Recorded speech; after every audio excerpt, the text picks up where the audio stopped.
Les miroirs du passé, épisode 5. Les révélations de Marianne Clara est surprise lorsqu'une femme mystérieuse, Marianne, frappe à sa porte.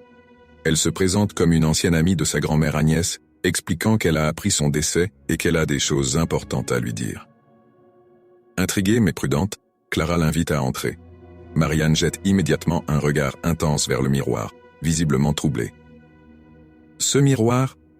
commence Marianne en posant sa main sur le cadre. « Il a toujours été entouré d'une énergie sombre.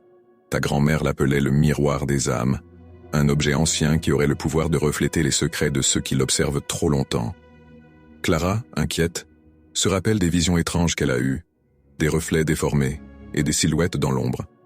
Elle écoute attentivement, tandis que Marianne lui explique qu'Agnès avait découvert que le miroir permettait de voir au-delà, mais qu'il y avait un prix à payer. Marianne ajoute « Certaines âmes ne veulent pas seulement être vues, elles veulent revenir, vivre à travers ceux qui les regardent. » Julien, qui a rejoint Clara pour écouter ces révélations, est fasciné mais sceptique.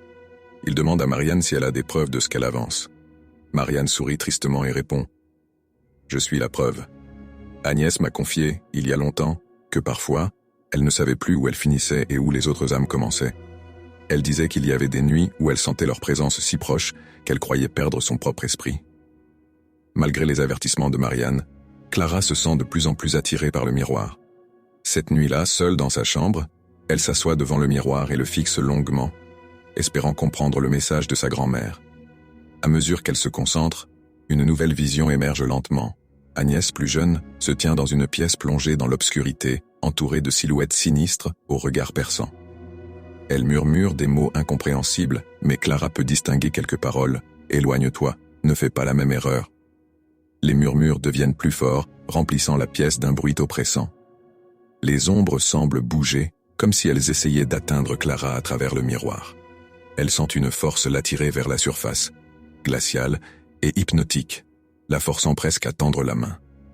L'épisode se termine alors que Clara, troublée et hésitante, recule lentement, laissant le miroir derrière elle, mais avec une dernière question dans le cœur.